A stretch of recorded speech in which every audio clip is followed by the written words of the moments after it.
জামাতের আমিরকে নাকি প্রশ্ন করেছে যে আপনারা যদি ক্ষমতায় বসেন তাহলে কি শরিয়া আইন বাস্তবায়ন করবেন? জামাতের আমির নাকি বলেছে যে না, আমরা এখন শরীয়তের আইন বাস্তবায়ন করব না। এটা শুনে উনি মহা খুশি হয়ে গেছে। উনি স্টেটমেন্ট দিচ্ছে না যে আমরা খুব খুশি হয়েছি, জামাতের আমির বলেছে শরীয়তের আইন বাস্তবায়ন করবে না। মানে শরীয়তের আইন মানে মারাত্মক এমন একটা কিছু যেটা করলে তারা মরে যাবে, তাদের অধিকার নষ্ট হয়ে যাবে, তাদেরকে ঠ্যাঙ্গায় পা ভেঙে দেওয়া হবে, জ্বালায় পুরায় শেষ করে দেওয়া হবে, এমন একটা কুধারণা শরীয়তের বিধানের উপরে গোটা বিশ্বব্যাপী পশ্চিমারা চালিয়ে এসেছে। আর এটা আমাদেরও একটা ব্যর্থতা যে আমরা শরীয়তটাকে মানুষের সামনে বুঝাতে পারি না। ঠিকটা ভাই ঠিক বলেন? ওয়াজ মাহফিলগুলোতে শরীয়তের সৌন্দর্যতা আমরা তুলে ধরতে পারি না, আমাদের ব্যর্থতা। আমরা শরীয়তের বিষয় আপনাদের সামনে তুলে ধরবো কখন? আমরা তো হিংসা বিদ্বেষ লালন করতেই শেষ করতে পারি না। আধা ঘন্টা বয়ান করলে তার 40 মিনিট চলে যায় বদনাম করতে করতেই। ঠিক কিনা জোরে বলেন? যার ধরুন শরীয়তের সৌন্দর্যতা আপনাদের সামনে আমরা তুলে ধরতে পারি না, এটা আমাদের ব্যর্থতা। তা না হলে 90 থেকে 92% মুসলমানের দেশে শরীয়তের আইনের কথা বললে তো বৈপ্লবিক ভাবে সমস্ত মানুষ রাস্তায় নেমে পড়ার কথা যে আমরা শরীয়তের আইন দেখতে চাই।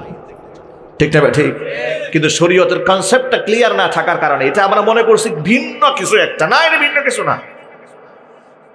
শরীয়তটা কি জিনিস একটু বোঝার চেষ্টা করেন। শরীয়তের সবচেয়ে গুরুত্বপূর্ণ বিধানের নাম হচ্ছে নামাজ। সেই নামাজটাই যদি এত সহজ আল্লাহ পাক করে দেন, দুনিয়ার কোনো বিধানকে আল্লাহ পাক তো এর চেয়েও আর কঠিন করবেন না। ঠিক না ঠিক বলেন? শরীয়তের সবচেয়ে গুরুত্বপূর্ণ ইবাদতের নাম কি? নামাজ। শরীয়তের যত হুকুম আছে পৃথিবীতে, সমস্ত হুকুমের মধ্যে 1 নম্বরের হুকুমটাই হচ্ছে নামাজ।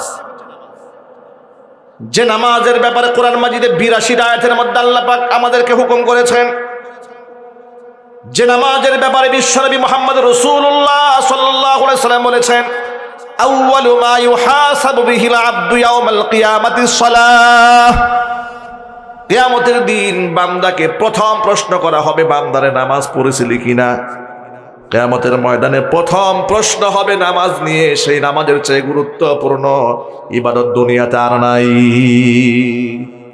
কোরআন মাজিদ আল্লাহ পাক বলে দিয়েছেন, এই জন্য শুনেন, আমি যদি নেককার বান্দাদের হাতে ক্ষমতা ন্যস্ত করি দুনিয়াতে, নেককার বান্দারা ক্ষমতার এসেই তারা 4 দফা কাজ বাস্তবায়ন করবে। জোরে বলেন কয় দফা? আর জোরে। এটা আমার বানানো কথা নয়, এটা সূরা নামলের মধ্যে আল্লাহ পাক নিজে বলেছেন আপন ভাষায়। আল্লাহ পাক বলেন, আল্লাযীনা ইম্মাক্কান্নাহুম ফিল আরদি আকামুস সালাতা ওয়া আতাউয যাকাতা ওয়া আমারু বিল মা'রুফি ওয়া নাহাউ আনিল মুনকার। আমি যদি নেককার বান্দাদেরকে ক্ষমতার মসনদ দেই, জমিনের মধ্যে ক্ষমতার মসনদে বসে মন গড়া দেশ সমাজ রাষ্ট্র তারা পরিচালনা করবে না, তারা 1 নাম্বার কাজ যেটা বাস্তবায়ন করবে সেটা হচ্ছে অবশ্যই আমি তাদেরকে যে তারা আকামুস সালাতা, জমিনের মধ্যে তারা নামাজ কায়েম করবে। জোরে বলেন সুবহানাল্লাহ। ওয়া আতাবুজ যাকাত, এরা যাকাত এই জমিনের মধ্যে প্রতিষ্ঠিত করবে। ওয়া আমারু বিল মা'রুফ, এরপরে এরা সৎ কাজের আদেশ দেবে। ওয়া নাহাউ আনিল মুনকার, জোরে বলেন আল্লাহু আকবার। এটা জোরে বলেন আল্লাহু আকবার। ওয়া নাহাউ আনিল মুনকার, এই সমাজের মধ্যে তারা সৎ কাজের আদেশ দেবে, অসৎ কাজ থেকে মানুষদেরকে নিষেধ করবে। ইমানদার বান্দাদেরকে ক্ষমতার মসনদ দিয়ে দিলে, এটা আল্লাহ পাক সূরাতুল হজ্জের 41 নম্বর আয়াতের মধ্যে বলেছেন। জোরে বলেন সুবহানাল্লাহ। সূরা হজ্জের 41 নম্বর আয়াতে বলেন, আল্লাযীনা ইম্মাক্কান্নাহুম ফিল আরদি, জমিনে যদি আমি ক্ষমতার মসনদ দেই ইমানদারদেরকে, 1 নাম্বার কাজ করবে আকামুস সালাহ, নামাজ কায়েম করবে। 2 নাম্বার ওয়া আতাউয যাকাত, যাকাত আদায় করবে। 3 নাম্বার ওয়া আমারু বিল মা'রুফ, মানুষদেরকে সৎ কাজের আদেশ দেবে। 4 নাম্বার ওয়া নাহাউ আনিল মুনকার, অসৎ কাজ থেকে মানুষদেরকে নিষেধ করবে। ওয়ালিল্লাহি আকিবাতুল উমুর, মানুষের কর্মের ফল সেটা কার হাতে? জোরে বলেন, আরো জোরে বলেন। মহান আল্লাহ পাকের হাতে চূড়ান্ত ফয়সালা আল্লাহ পাকের হাতে। দেখুন যে নামাজের মতো গুরুত্বপূর্ণ ইবাদতটা ইমানদার ব্যক্তিরা ক্ষমতার মসনদে বসলে সমাজে কায়েম করবে। আপনাদেরকে ছোট্ট করে যদি একটা প্রশ্ন করি, ইনসাফের সাথে জবাব দেবেন। এই যে আমাদের সমাজের মধ্যে যত ভাই বেরাদার আছে, বন্ধু বান্ধবরা আছে, আমরা মুসলমান, সবাই যদি জামাতের সাথে মসজিদে গিয়ে নামাজ আদায় করে, এই সমাজের মধ্যে শান্তি কি কমবে না বাড়বে? আরো জোরে বলেন। অশান্তি কি কমে যাবে না বেড়ে যাবে? অশান্তি কমে যাবে, শান্তি বেড়ে যাবে, মানুষের হৃদয়ের দূরত্ব কমে যাবে, ভ্রাতৃত্ব মোহাব্বত তৈরি হবে। ঠিক না? এই যে বাংলা ভাষায় প্রচলিত একটা কথা আছে না ভাই, কায়া দেখলে মায়া বাড়ে। মানুষের সাথে দৈনিক 5 বার আপনার লোকদের সাথে দেখা সাক্ষাৎ হচ্ছে, আপনার মধ্যে শত্রুতা হবে কেন? আপনি দৈনিক পাশাপাশি বসছেন, সালাম কালাম করছেন, মুসাফা করছেন, মুআলাকা করছেন, আদান প্রদান করছেন, শত্রুতা তো থাকার কথা নয়। ঠিক না ভাই? ঠিক। আর যদি এমন হয় যে এই বছরে একবার নামাজে যায় না, ইনিও বছরে একবার নামাজে যান না, এই লোক 2 লোক দাঁড়াইছে নির্বাচনে, ঠিক না ভাই? ঠিক বলেন।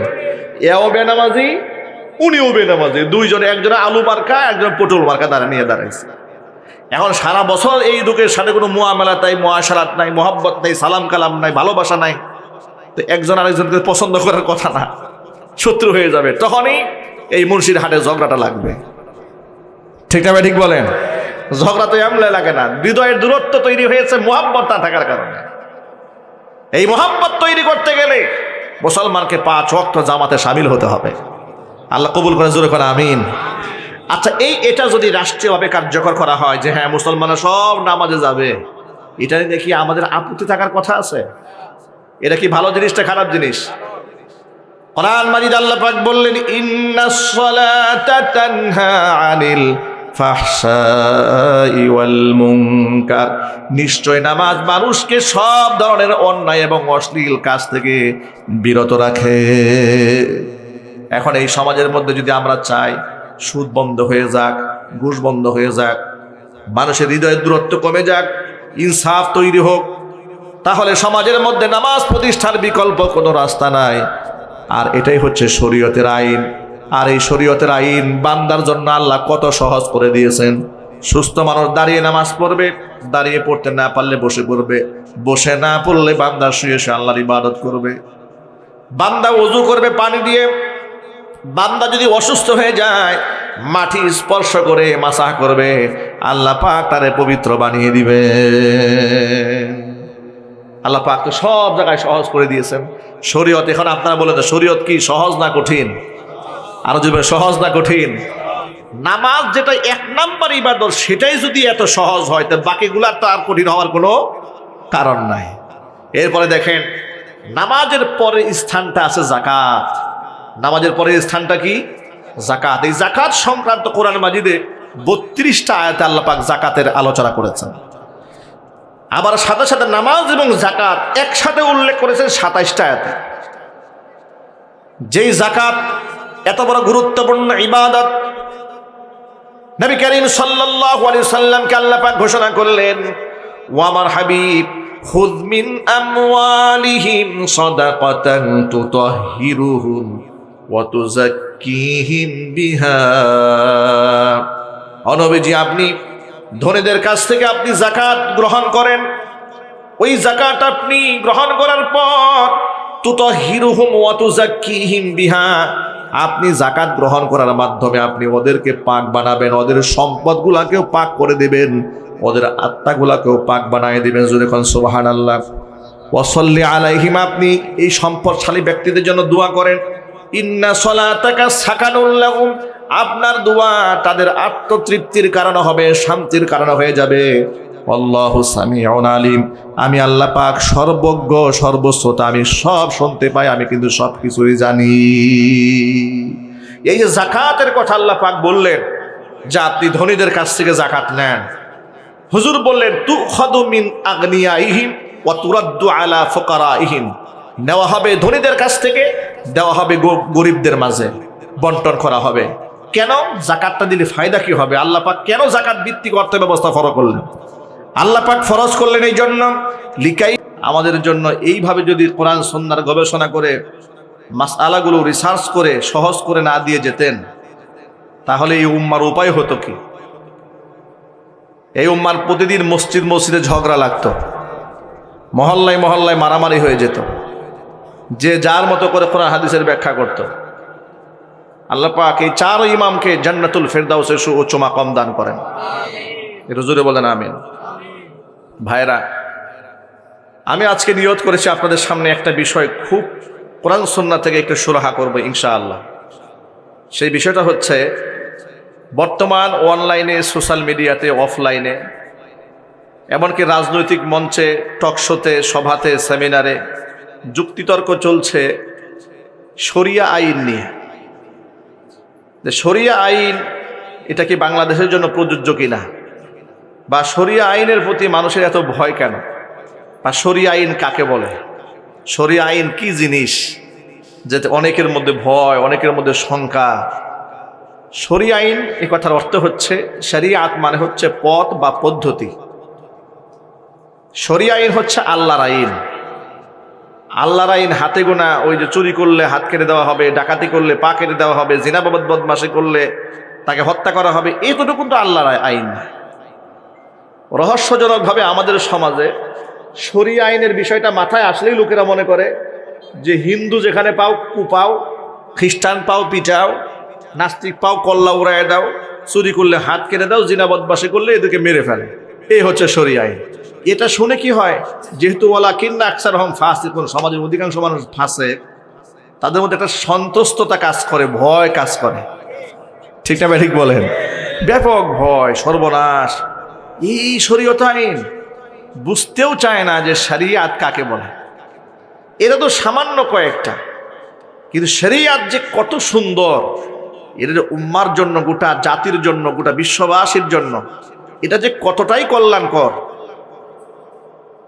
কোরআন মাজিদ আল্লাহ রাব্বুল আলামিন সূরা বাকারার শেষ প্রান্তে স্পষ্ট জানিয়ে দিয়েছেন, মানুষের হতাশ হওয়ার কিছু নেই, ভয় পাওয়ার কোনো কারণ নাই। লা ইউকাল্লিফুল্লাহু নাফসান ইল্লা উসআহা। মানুষের সাধ্যাতিরিক্ত কোনো বিষয় মানুষের উপর আমি আল্লাহ চাপায় দেব না। মানুষের যা করতে সক্ষম নন, মানুষের জন্য মারাত্মক কষ্ট হবে, সীমাহীন কষ্ট হবে, যেটা বাস্তবায়ন করতে গেলে জীবন মরণের ঝুঁকি আসবে। এমন কঠিন রিস্কি কাজ মুমিনদের জন্য আল্লাহ পাক অবধারিত করেন নাই। মহান আল্লাহ তাআলা মানুষের জন্য সকল কিছু সহজ করে দিয়েছেন। কোরআন মাজিদ আল্লাহ পাক বলেন, ইউরিদুল্লাহু বিকুমুল ইউসরা ওয়ালা ইউরিদু বিকুমুল উসরা। মানুষের জন্য সকল বিধান আমি আল্লাহ সহজ করে দিতে চাই, মানুষের জন্য কোনো বিধানকে আমি আল্লাহ কঠিন করে দিতে চাই না। জোরে বলেন সুবহানাল্লাহ। ভাইরা আমার, কালিমা গ্রহণ করার পরে, তাওহীদের বাণী গ্রহণ করার পরে, নিশ্চয় নামাজের চেয়ে দামি ইবাদত আর নাই। নামাজ হচ্ছে মুসলমানদের জন্য সবচেয়ে গুরুত্বপূর্ণ ইবাদত। নামাজ পড়া বালেগ মুসলমানের জন্য, সুস্থ মুসলমানের জন্য, নারী পুরুষ উভয়ের জন্য, এটা হজরে হোক আর সফরে হোক, মুকিম হালাতে হোক, মুসাফির হালাতে হোক, সর্বাবস্থায় নামাজকে আল্লাহ তাআলা মানুষের জন্য ফরজ করে দিয়েছেন। নামাজ এতটাই গুরুত্বপূর্ণ ফরজ, কোরআন মাজিদে 82টা আয়াতের মধ্যে আল্লাহ পাক নামাজের ফারজিয়াত নিয়ে আলোচনা করেছেন। জোরে বলেন সুবহানাল্লাহ। যে নামাজের ব্যাপারে আল্লাহর নবী সাল্লাল্লাহু আলাইহি সাল্লাম বলেছেন, আস-সালাতু ইমাদুদ্দিন। নামাজ হচ্ছে দিনের খুঁটি। মান আকামাহা আকামাদ-দ্বীন। যেই ব্যক্তি নামাজ কায়েম করে সেই ব্যক্তি দিন কায়েম করে। ওমান হাদামাহা হাদামাদ-দ্বীন। যেই ব্যক্তি নামাজকে ধ্বংস করে দেয় সেই ব্যক্তি দিনকেই ধ্বংস করে দেয়। নামাজ এমনই গুরুত্বপূর্ণ ইবাদত, নবী করিম সাল্লাল্লাহু আলাইহি সাল্লাম বলেছেন, মান তারাকা সালাতান মুতাআম্মিদান ফাকাদ কাফারা। ইচ্ছাকৃতভাবে যদি কোনো ব্যক্তি নামাজ ছেড়ে দেয় সেই ব্যক্তি কাফের হয়ে যায়। নামাজের ব্যাপারে আল্লাহর নবী সাল্লাল্লাহু আলাইহি ওয়াসাল্লাম নিজে বলেন, আল্লাহর পক্ষ থেকে আমার কাছে 3টি জিনিস প্রিয় করা হয়েছে। 1 নাম্বার, হুব্বিবা ইলাইয়ান নিসা, নারীদেরকে, স্ত্রীদেরকে আমার কাছে প্রিয় করা হয়েছে। 2 নাম্বার, ওয়াত্তিব, সুগন্ধি ব্যবহার করা, এটা ফিতরাতান আমার কাছে প্রিয় করা হয়েছে। 3 নাম্বার ওয়াজুইলাত কুররাতু আইনি ফিস সালাহ, নামাজের মধ্যে আল্লাহ রাব্বুল আলামিন আমার চোখের শীতলতা দান করেছেন। জোরে বলেন সুবহানাল্লাহ। দৈনিক 5 ওয়াক্ত নামাজে বান্দা আল্লাহর সামনে হাজিরা দেবে। নামাজ আল্লাহর সামনে দাঁড়িয়ে আদায় করতে হবে। দাঁড়িয়ে নামাজের মধ্যে দাঁড়িয়ে থাকা ফরজ, দাঁড়িয়ে নামাজ পড়তে হয়। কিয়াম করা ফরজ, রুকু করা ফরজ, সিজদা করা ফরজ। এই যে আপনি কিয়াম করছেন দাঁড়িয়ে, যদি আপনি অসুস্থ মানুষ হন, নবীজি সাল্লাল্লাহু আলাইহি ওয়াসাল্লাম বসে নামাজ পড়ার নির্দেশনা দিয়েছেন। বসেও পড়তে পারেন না, এতটা অসুস্থ, আপনি শুয়ে যান। ইসলাম আপনাকে এতটুকু সুযোগ তৈরি করে দিয়েছেন। আপনি শুয়ে পড়তে কষ্ট হয়, আপনি ইশারায় নামাজ পড়েন। শুধু শর্ত এতটুকু, আপনি যেন কমপক্ষে হলে মহান রবের স্মরণটা করেন, যেন রবকে ভুলে না যান। সুবহানাল্লাহ। এই যে এত গুরুত্বপূর্ণ ইবাদত নামাজ, এই নামাজ আপনি সুস্থ অবস্থা দাঁড়িয়ে পড়েন, অসুস্থ হয়েছে বসে পড়েন, বেশি অসুস্থ শুয়ে ইশারায় পড়েন, আল্লাহু আকবার বলেন। এখানে আপনার এরকম করা হয় নাই, না বেটা তুই মরিস আর বাঁচিস, এটা আমি দেখবো না, তোকে দাঁড়িয়েই পড়তে হবে, এরকম বিধান আল্লাহ দিয়েছেন? আল্লাহ পাক দেন নাই। সুবহানাল্লাহ পড়েন। আরো মজার ব্যাপার দেখেন,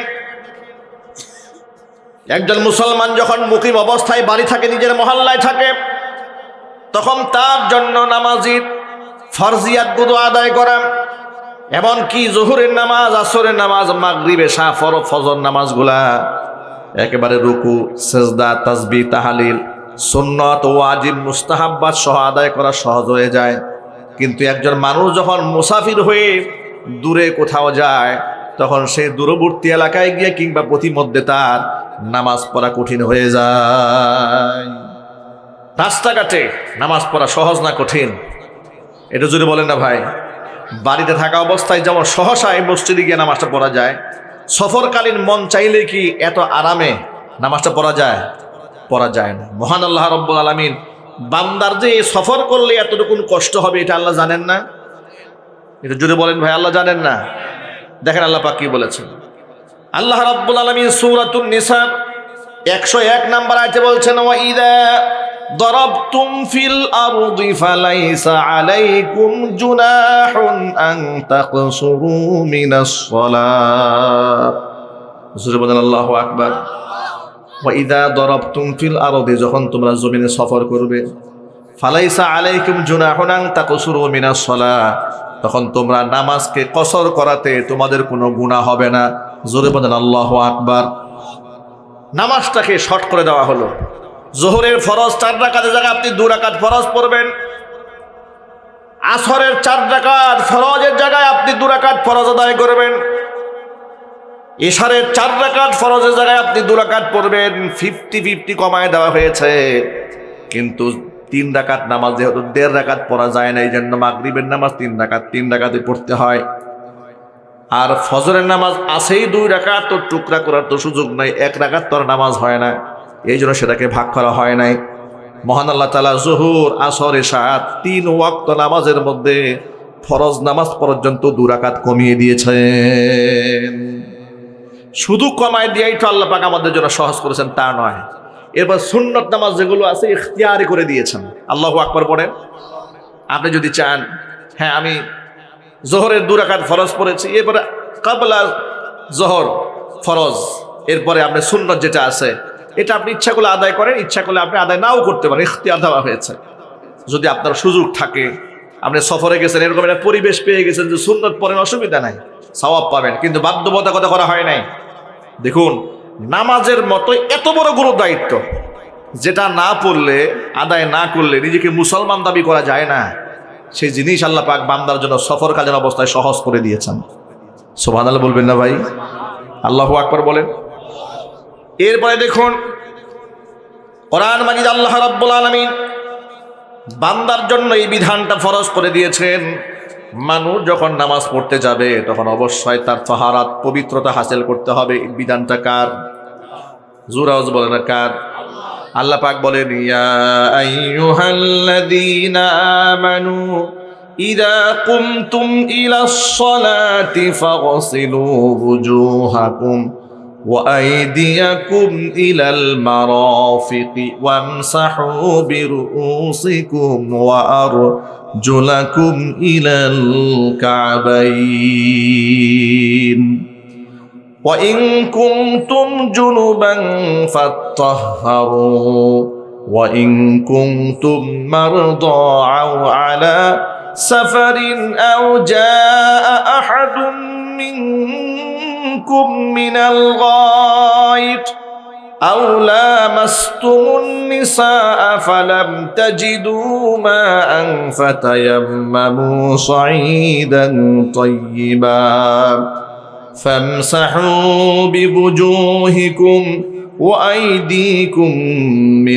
ما يريد الله ليجعل عليكم من حرج ولكن يريد ليطهركم وليتم نعمته عليكم لعلكم تشكرون সুবহানাল্লাহ বলেন। একটি আয়াতের মধ্যে আল্লাহ তাআলা আমাদের জন্য সকল বিধানকে সহজ করে দিলেন। আল্লাহ পাক বলেন, বান্দারে ইয়া আইয়ুহাল্লাযীনা আমানু ইযা কুমতুম ইলাস সালাহ, যখন তোমরা নামাজের ইচ্ছা পোষণ করবে তখন কি করবে? ফাগসিলু বুজুহাকুম ওয়া আইদিয়াকুম ইলাল মারাফিক, তখন তোমাদের ওযু করতে হবে।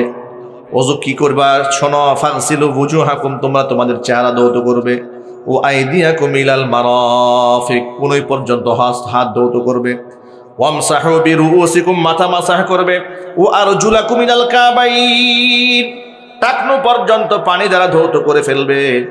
তবে ওয়া ইন কুনতুম জুনুবান ফাত্তাহারু, নাপাকি যদি বড় নাপাকি হয়, অর্থাৎ স্বামী স্ত্রীর মিলনের নাপাকি যদি হয়ে যায় তাহলে ফাত্তাহারু, তাহলে গোসল করতে হবে। সুবহানাল্লাহ পড়েন। দেখুন ইসলামে কত সহজ করে দেন।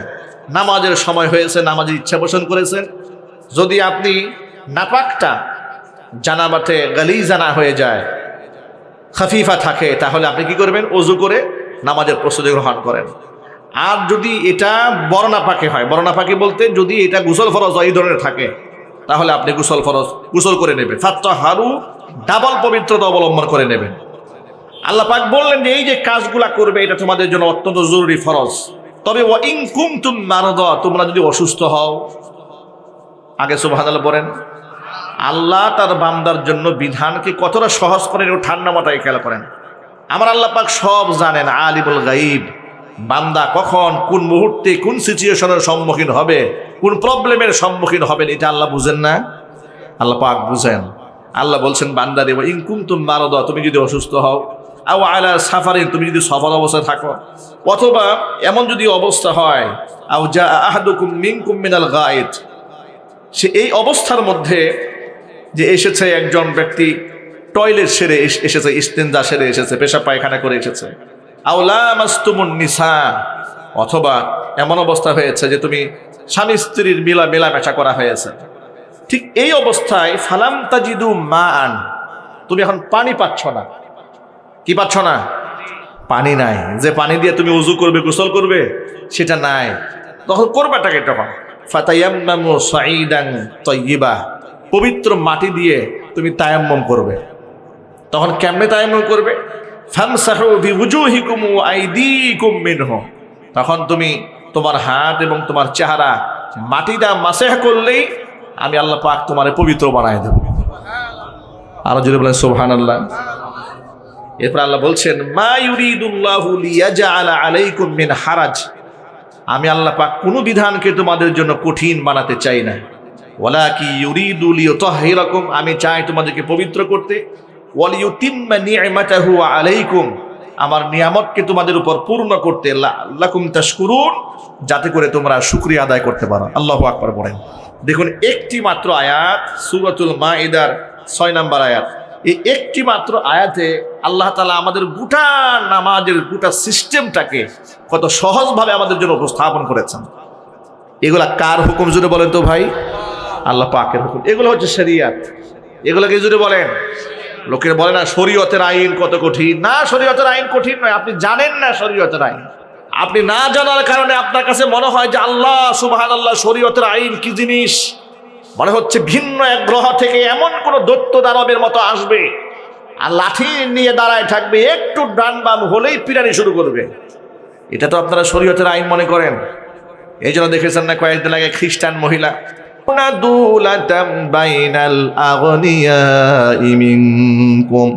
সম্পদ শুধু ধনীর কাছ থেকে ধনীর হাতেই থাকবে, এটা যেন না হয়।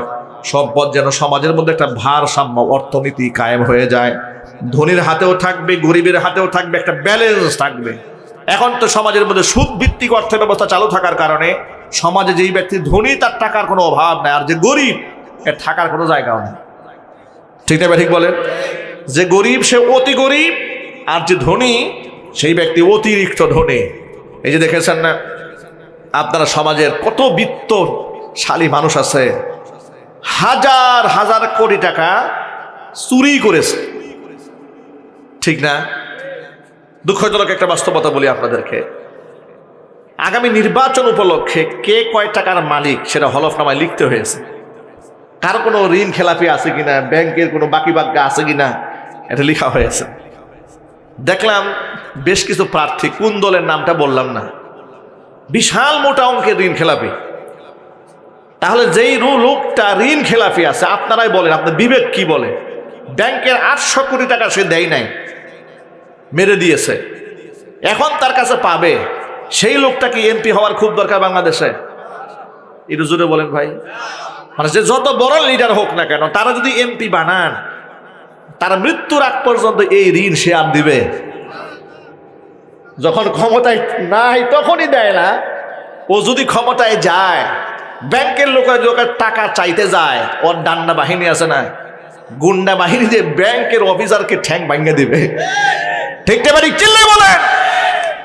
এই জন্য সমাজের মধ্যে দুর্নীতিবাজ, মাস্তান, খুনি, অসৎ লোকেরা নেতৃত্বে যেন আসতে না পারে, এই জন্য সরকারকে উদ্যোগ গ্রহণ করা দরকার। ঠিক না ঠিক?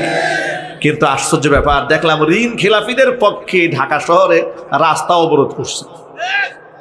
আশ্চর্য কারবার, যেই লোকটা সারাসার ঋণ খেলাপি, ব্যাংকের টাকা মেরে দিয়েছে, তুমি তার পক্ষে দাঁড়াও কেন? তুমি কি চোরের পক্ষে দাঁড়াতে চাও, গুন্ডাদের পক্ষে দাঁড়াতে চাও? এই বাংলাদেশে আমরা ইনসাফ কায়েম করতে চাই, কথা বলতে হবে। ঠিক না ঠিক? তুমি কার পক্ষে দাঁড়াও যুবক? তুমি দাঁড়াবে ইনসাফের পক্ষে, দাঁড়িয়ে যাও। তুমি শহীদ উসমান হাদির মতো দাঁড়িয়ে যাও, জালেমদের বিরুদ্ধে দাঁড়াও, জালিমের চোখে চোখ রেখে কথা বলো, ইতিহাস হয়ে থাকবে 1000 বছর। ঠিক না ঠিক?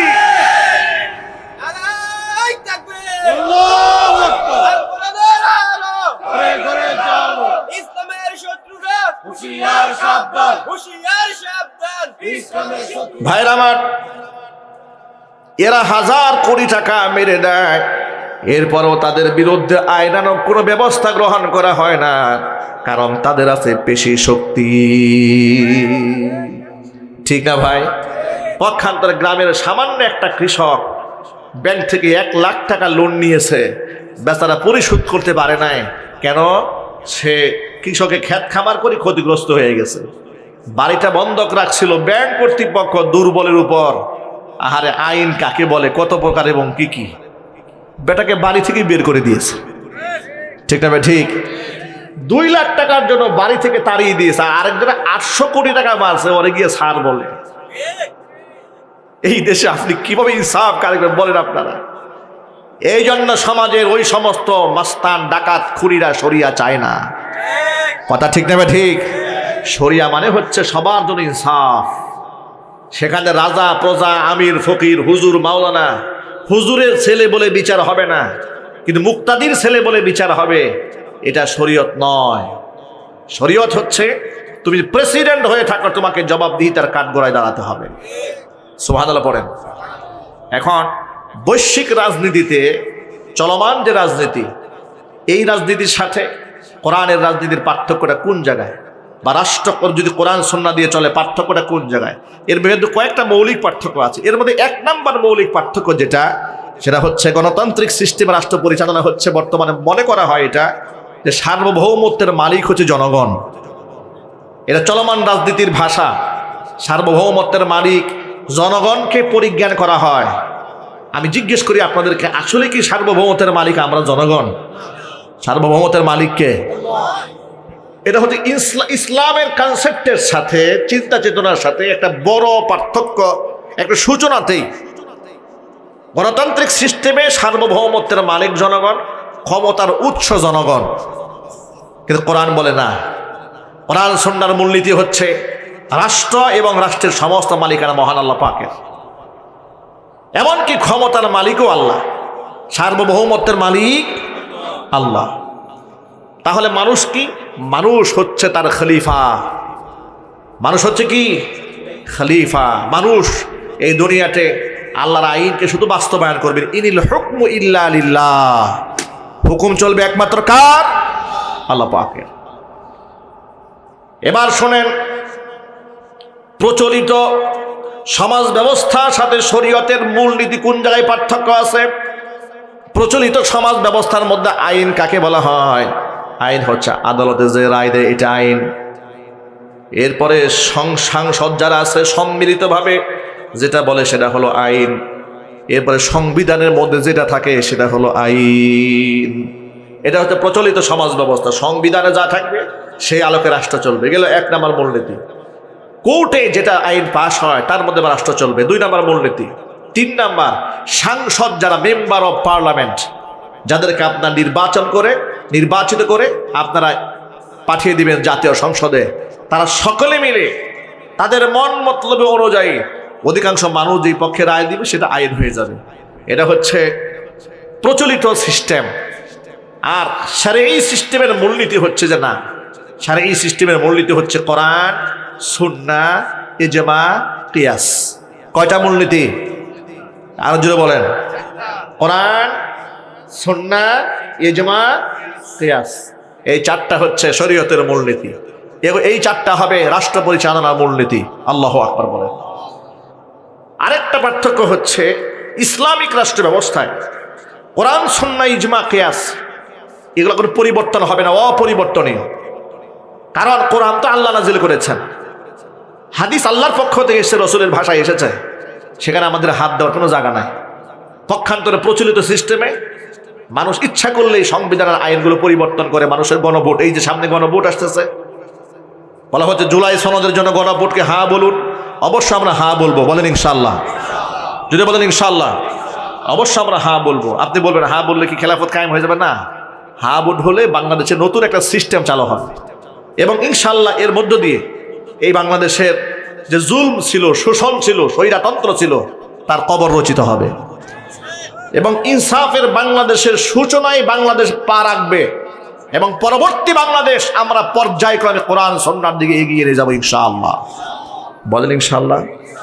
সেটা সুদীর্ঘ সাধনার ফসল হবে। একদিনে তো ভাই হবে না, একটু সময় আমাদের লাগবে। লাগবে না ভাই? সময় লাগবে। কিন্তু সেই স্বপ্ন মুসলমানদের কলিজায় থাকা উচিত যে আল্লাহ এই দেশ, এই সমাজ, রাষ্ট্র কোরআন সুন্নাহ দিয়ে আমরা চালাইতে পারি। সেই তৌফিক আল্লাহ তুমি আমাদেরকে দান করো। জোরে বলেন আমিন। এবার শোনেন, প্রচলিত সিস্টেমের সাথে শরীয়তের আইনের কন্ট্রাডিকশন কোন জায়গায় আরো কয়েকটা দেখাই দেই। ইসলামীর আইন অনুযায়ী আইন সবার জন্য সমান, সেখানে ধনী গরিব, রাজা বাদশার কোনো পার্থক্য নাই পক্ষান্তরে। প্রচলিত সিস্টেমে প্রভাবশালীদের ক্ষেত্রে বিষয়টা আলাদা, ঠিক না ভাই? এই দেশে কি আইন সবার জন্য সমান আছে? একটু জোরে বলতে হবে। আইন কি সবার জন্য সমান আছে? না, আইন সবার জন্য সমান নাই। আপনি বলবেন কি প্রমাণ দেয়? প্রমাণ আপনাদের শোনায়, একটু শুনেন। যিনি ক্ষমতার মস্তদে থাকেন, পৃথিবীর যে দেশেই হোক না কেন, বিশেষ করে আপনি আমাদের দেশের কথা চিন্তা করেন, আমাদের দেশে যিনি প্রাইম মিনিস্টার থাকেন, তিনি 5 বছর থাকেন আর 10 বছর থাকেন আর খুনি হাসিনার মধ্যে 16 বছর থাকেন। ক্ষমতায় থাকা অবস্থায় তার বিরুদ্ধে জনগণ আদালতে কোনো মামলা করতে পারবে? এই সাহস আছে? আপনি প্রেসিডেন্টের বিরুদ্ধে মামলা করবেন, আপনি তার ওয়ার্ড পর্যায়ের একটা পাতি নেতার বিরুদ্ধে মামলা করতে পারবেন না, ঠিক না? ঠিক। একবার ঠ্যাঙ্গায় আপনারা সাইজ বানায় দেবে। এটা সাহস কত? দল ক্ষমতায়, তুই আমার বিরুদ্ধে মামলা করিস? যা ধরুন ক্ষমতার মস্তদে থাকার পরে লোকেরা গণধর্ষণ করলেও বিচার হয় না। কথা বলতে হবে, ঠিক না? ঠিক। মাস্তানি করলে, টেন্ডারবাজি করলে তার বিচার হয় না, কারণ সোনার ছেলেরা করেছে। বিশ্ববিদ্যালয়ে ধর্ষণের সেঞ্চুরি করেছে খুনি হাসিনার সময়ে, তারও বিচার হয় নাই। কথা বলতে হবে, ঠিক কিনা বলেন? যেই দেশে সেঞ্চুরি করার পরে বিচার হয় না, সেই দেশে ধর্ষণ বন্ধ করবেন কি দিয়ে আপনি?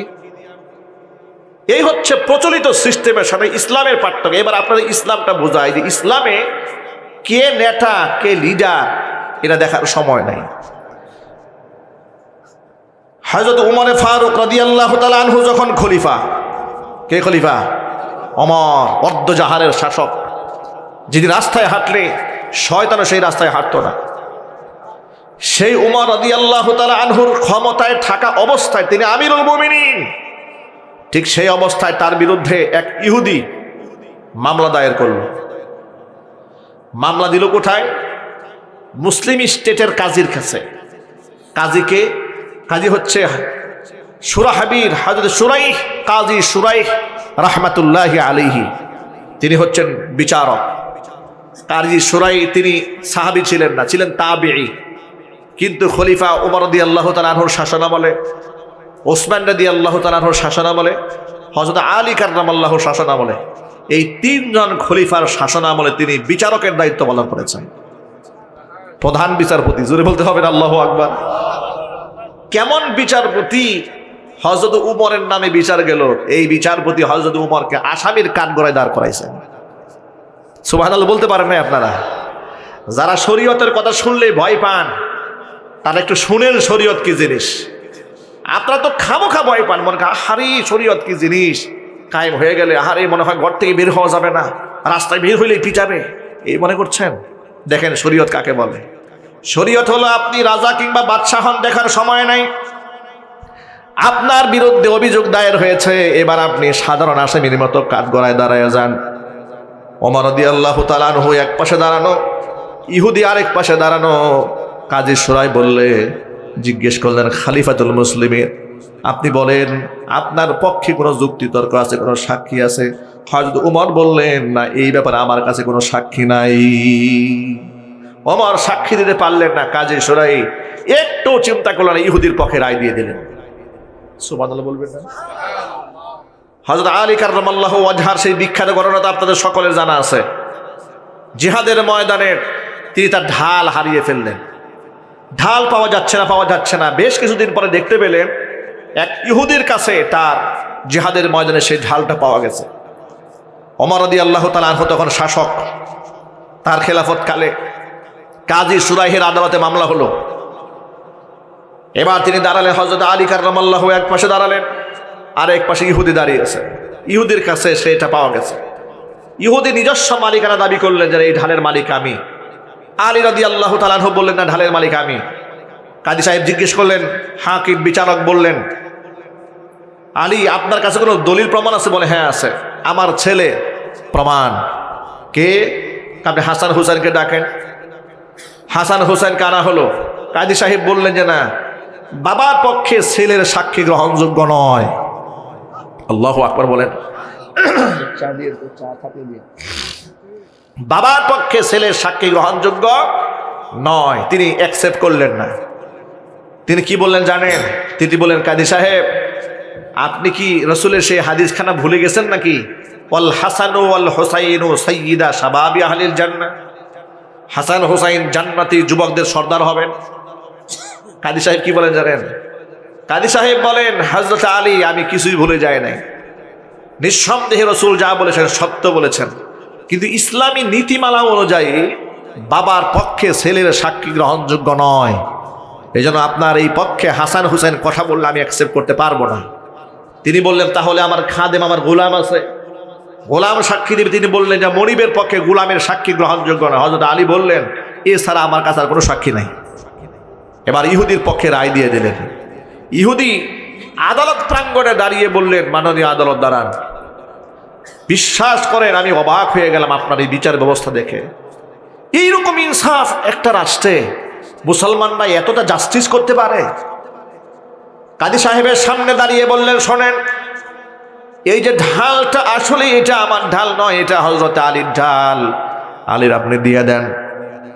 আমি ইসলামের বিচার ব্যবস্থা খানিক একটু দেখতে পেলাম, যেই ধর্মে এতটা ইনসাফ থাকে, নিজের পক্ষে রায় না দিয়া ইনসাফ করতে গিয়া সাক্ষী প্রমাণ না থাকার কারণে আরেকজনের পক্ষে রায় দিয়ে দেয়। এর চেয়ে চরম সত্য ধর্ম পৃথিবীতে আর হতে পারে না। তিনি আদালত প্রাঙ্গণে দাঁড়ায় কালিমা পড়ে মুসলমান হয়ে গেলেন। সুবহানাল্লাহ, সুবহানাল্লাহি ওয়া বিহামদিহি, সুবহানাল্লাহিল আযীম। ওমর ফারুক রাদিয়াল্লাহু তাআলা আনহুর ছেলে মিশরে আমর ইবনুল আস রাদিয়াল্লাহু তাআলা আনহু যখন গভর্নর ছিলেন, থাকা অবস্থায় তার এক ছেলে এক গোলামকে আঘাত করেছে, ঘুষি মেরেছিলেন। এটা নিয়ে আদালতে মামলা হলো। ওই কাদি সুরাইহের কাছে বিচার চলে গেল। কাদি সাহেব তাকে ডাকলেন, তুমি গোলামকে মেরেছো কেন? এরপরে কেসাস বদলা নেওয়া হলো, তাকে হুবহু মায়ের ফিরে দেওয়া হলো। এরপরে তিনি বললেন, পৃথিবীতে কেউ বাদশা হয়ে জন্মগ্রহণ করে নাই, সুতরাং কাউকে গোলাম মনে করে তুমি যে মারবে সেটা যেন না হয়, কারণ পৃথিবীতে প্রত্যেকটা মানুষ আল্লাহর গোলাম হয়েই জন্মগ্রহণ করেছে। আল্লাহু আকবার বলেন। ইতিহাস সাক্ষী, এসব হচ্ছে শরীয়তের আইন, এ হচ্ছে ইসলামের বিচার ব্যবস্থা। এইরকম হাজার হাজার ঘটনা কোরআন হাদিসে আছে। এগুলো যদি সমাজে কায়েম হয় তাহলে সমাজে ইনসাফ কায়েম হবে, জাস্টিস কায়েম হবে। আজকে সেই শরীয়তের কথা মানুষ বুঝে না, মনে করে আরে হিন্দুরা কই যাবে, খ্রিস্টানরা কই যাবে, বৌদ্ধরা কই যাবে। এরা আসলে শরীয়ত বুঝতে পারে না। অমুসলিম সম্পর্কে আল্লাহ নবী কি বলেন শোনেন। হুজুর বলেন, মাইয়াকতুল মুআহাদান লাম ইয়ারিহ রাইহাতাল জান্নাতি ইয়াওমাল কিয়ামা ওয়া ইন্না রিহাহা লাতুজাদু মিন মাসিরাতি 40 আমা। দুনিয়াতে কেউ যদি মুসলমানদের দেশে থাকে, অমুসলিম চুক্তিবদ্ধভাবে থাকে, মুআহাদান, তাকে যদি কেউ কোনো মুসলমান অন্যায়ভাবে হত্যা করে, তাহলে এই মুসলমান কাল হাসরের ময়দানে জান্নাতের খুশবু পর্যন্ত নাকের মধ্যে পাবে না। সুবহানাল্লাহ বলেন। অমুসলিমের অধিকারের কথা কোরআনে আছে না ভাই? দেখেন কোরআনে কি আছে। কোরআন মাজিদ আল্লাহ পাক বলে দিয়েছেন, লা ইয়ানহাকুমুল্লাহু আনিল্লাযীনা লাম ইউকাতিলুকুম ফিদ-দীন ওয়া লাম ইউখরিজুকুম মিন দিয়ারিকুম আন তাবাররুহুম ওয়া তুকসিতু ইলাইহিম ইন্নাল্লাহা ইউহিব্বুল মুকসিতিন। ওই সমস্ত অমুসলিম যারা তোমাদের সাথে ধর্মীয় যুদ্ধে লিপ্ত হয় নাই, তোমাদের এলাকা ছেড়ে বেরও করে দেয় নাই, নিরীহ অমুসলিমদের সাথে ইনসাফ করতে আমি আল্লাহ পাক তোমাদেরকে বারণ করি না, এদের সাথে ভালো ব্যবহার করতেও নিষেধ করি না, বরং এদের সাথে ইনসাফ করো। ইন্নাল্লাহা ইউহিব্বুল মুকসিতিন, অবশ্যই ইনসাফকারীদেরকে আমি আল্লাহ বড্ড ভালোবাসি। আল্লাহ পাক অমুসলিমদের সাথে ভালো আচরণ করতে বলেছেন কোরআনে। এরপর আল্লাহ পাক বলেছেন, লা ইকরাহা ফিদ-দীন, জবরদস্তিগুলো অমুসলিমকে মুসলিম বানানো যাবে না। অন্য আয়াতে আল্লাহ পাক বলেছেন, ওয়ালা তাসুব্বুল্লাযীনা ইয়াদউনা মিন দুনিল্লাহ ফায়াসুব্বুল্লাহা আদুওয়ান বিগাইরি ইলম। তোমরা অমুসলিমরা যে সমস্ত দেবদেবীর পূজা করে, অর্চনা করে, এদেরকে তোমরা গালি দিও না। অজ্ঞতা সারে ওরা তোমার আল্লাহরে গালি দিয়ে বসবে। দেখুন, অমুসলিমদের তাদের ধর্মীয় অধিকারের ব্যাপারে নিশ্চয়তা দেওয়া হয়েছে, তাদের জানমালের নিশ্চয়তা দেওয়া হয়েছে, তাদের অধিকারের ব্যাপারে কথা বলা হয়েছে, তাদেরকে হত্যা করলে জান্নাতে যাওয়া যাবে না বলে হুঁশিয়ার উচ্চারণ করা হয়েছে। আল্লাহু আকবার বলেন। এমনকি মানুষ হিসেবে রাসূল অমুসলিমকে কত সম্মান দিয়েছেন। আনাস ইবনে মালিক বলেন, এক জায়গায় আমরা বসে আছি, এমন সময় হুজুরের সামনে দিয়ে একটা লাশ গেল, ইহুদির লাশ। রাসূল সেই লাশ দেখে দাঁড়িয়ে গেলেন। আনাস ইবনে মালিক বলেন, আমরা জিজ্ঞেস করলাম, ইয়া রাসূলুল্লাহ, সে তো একটা ইহুদি মানুষ, তাকে দেখো আপনি দাঁড়ালেন। হুজুর বললেন, ইহুদি হলে কি হবে, সে কি মানুষ নন? আমি তাকে মানুষ হিসেবে সম্মান দিয়েছি। আল্লাহ নবী সাল্লাল্লাহু আলাইহি সাল্লাম গোটা বিশ্ববাসীর জন্য এক অনুপম আদর্শ রেখে গিয়েছেন। এ যা বললাম এগুলো হচ্ছে সব শরীয়তের বিধান। সব কিসের বিধান জোরে বলেন তো ভাই? শরীয়তের বিধান। এরপরে আপনি দেখেন, ব্যবসা বাণিজ্য পরিচালনা করতে যাবেন, শরীয়ত শুধু নামাজের কথা বলে নাই, রোজার কথা বলে নাই, শুধু হজ যাকাতের কথা বলে নাই। শরীয়ত গোটা জীবন ব্যবস্থা দিয়েছে আপনাকে। আল্লাহর নবী স্পষ্ট জানিয়ে দিয়েছেন, মান গাশশা ফালাইসা মিন্নি, যে মানুষকে ধোঁকা দেয় সেই ব্যক্তি আমি মুহাম্মদ সাল্লাল্লাহু আলাইহি ওয়াসাল্লামের উম্মতের অন্তর্ভুক্ত নয়। ধোঁকা দিতে পারবেন না আপনি।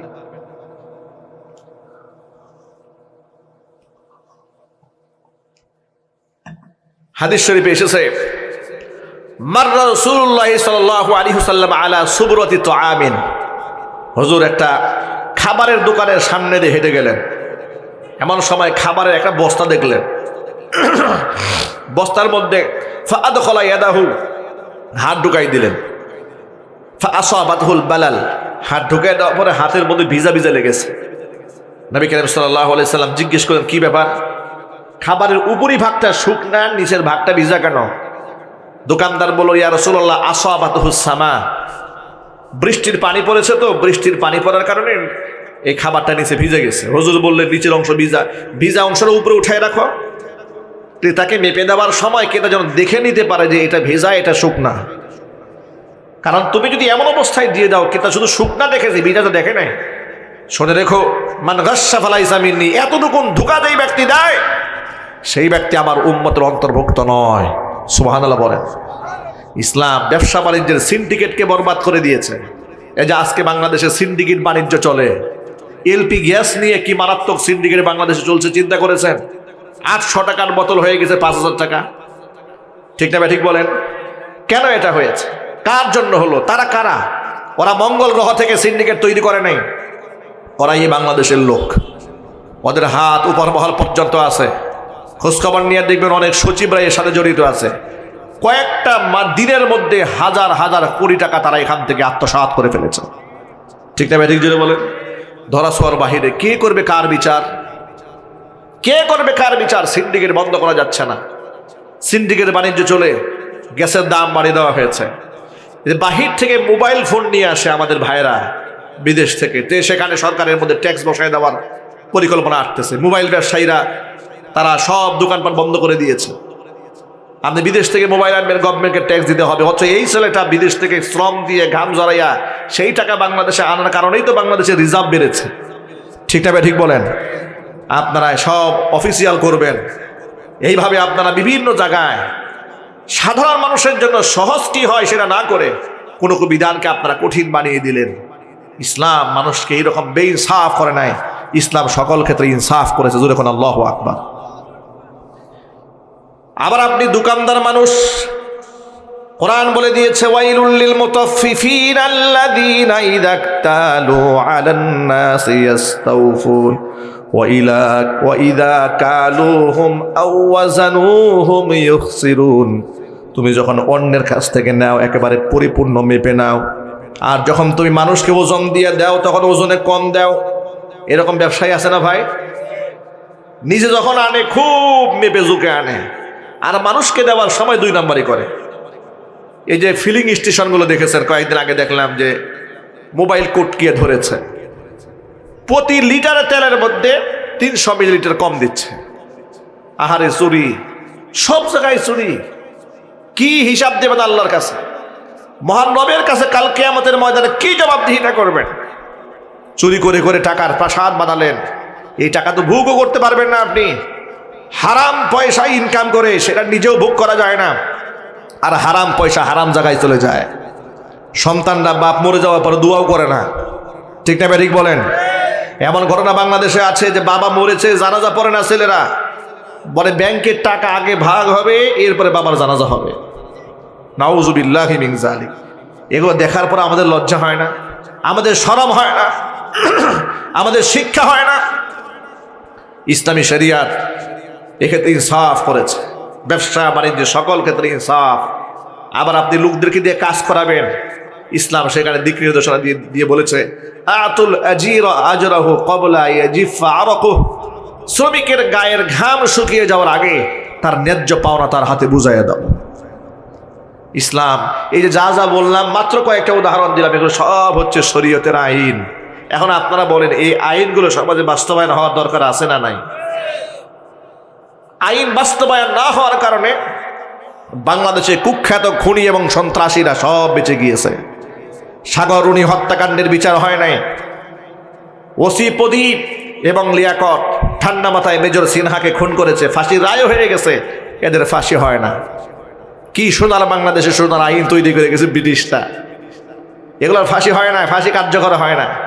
শহীদ শরীফ উসমান হাদি বাংলাদেশের 1000 বছরের শ্রেষ্ঠ সন্তান, প্রচন্ড মেধাবী, দেশপ্রেমিক, ইমানদার, গোটা বাংলাদেশের কোটি যুবকের হৃদয়ের স্পন্দন। সেই শহীদ উসমান হাদিকে তারা শহীদ করে দিয়ে দিল, আজ পর্যন্ত আসামি ধরা পড়লো না। ঠিক না ভাই? ঠিক। এগুলা এই যে প্রচলিত সিস্টেম, এই সিস্টেম চেঞ্জ না হলে, আর এটা তখনই সম্ভব যখন আপনি শরীয়ত কার্যকর করবেন। কোরআন মাজিদ বলেছে, ইন্নাল্লাহা ইয়া'মুরু বিল আদলি ওয়াল ইহসান ওয়া ইতাই যিল কুরবা ওয়া ইয়ানহা আনিল ফাহশাই ওয়াল মুনকারি ওয়াল বাগই ইয়াইযুকুম লাআল্লাকুম তাযাক্কারুন। আল্লাহ পাক ইনসাফ প্রতিষ্ঠিত করতে বলেছেন।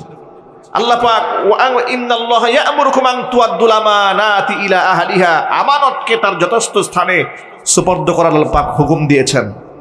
এগুলা যখন সামাজিকভাবে বাস্তবায়ন হবে, তখন এই সমাজ থেকে ঘুষ বন্ধ হবে, দুর্নীতি বন্ধ হবে, চোরা কারবারি বন্ধ হবে, টেন্ডারবাজি বন্ধ হবে, মাদকের চালানি বন্ধ হয়ে যাবে। গোটা সমাজের মধ্যে একটা শান্তির সমাজ বিরাজ করবে। সুবহানাল্লাহ কোন। আর এগুলার নাম হচ্ছে শরিয়াত। এগুলোর নাম কি জোরে বলেন তো ভাই? শরিয়াত।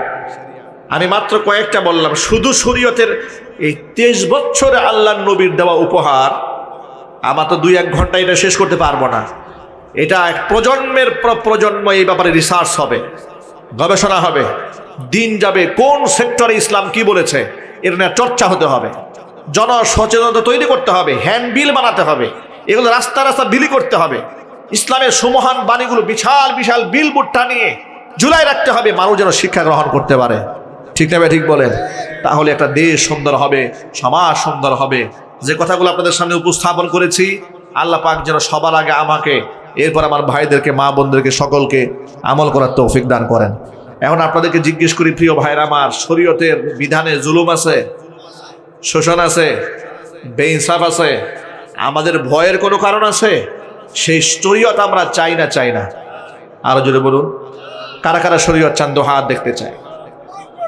হে আল্লাহ, তুমি আমাদের জীবদ্দশায় বাংলাদেশে শারঈ আইন কার্যকর হয় এই দৃশ্য দেখার তৌফিক দিয়ে দাও। জোরে কোন আমিন। হাত নামান। আল্লাহ পাক যেন আমাদের ত্রুটি বিচ্ছুতি ক্ষমা করে দেন। আল্লাহ পাক আমাদের ভিতর অনেক দুর্বলতা আছে। আমরা যারা ইসলাম চাই, কোরআন চাই, সমাজে আমাদের অনেক দোষ আছে, আমাদের অনেক ব্যর্থতা আছে, আমাদের অনেক সংকীর্ণতা আছে, আমাদের অনেক সীমাবদ্ধতা আছে। আমরা আল্লাহর কাছে দোয়া করি, হে আল্লাহ, আমাদের হাজারো সীমাবদ্ধতা, আমার মন হাজারো সংকীর্ণতা, আমাদের অন্তরে আছে হিংসা, বিদ্বেষ, আমরা মানুষকে আপন করতে জানি না, আমাদের হাজারো ব্যর্থতাকে আল্লাহ তুমি ক্ষমা করো। আল্লাহ তুমি তো দয়ালু, আল্লাহ তুমি আমাদের উপর দয়া করো। আল্লাহ তুমি আমাদেরকে মাফ করো। আল্লাহ তুমি আমাদেরকে নামাজ প্রতিষ্ঠার তৌফিক দান করো। আল্লাহ ইনসাফ প্রতিষ্ঠার তৌফিক দান করো। এই বাংলাদেশের কিসাসের বিধান বাস্তবায়ন করার তৌফিক দান করো। আল্লাহ গোটা সমাজের সর্বস্তরের মানুষকে আল্লাহ তুমি নামাজি বানিয়ে দাও, দিনদার বানিয়ে দাও। আল্লাহ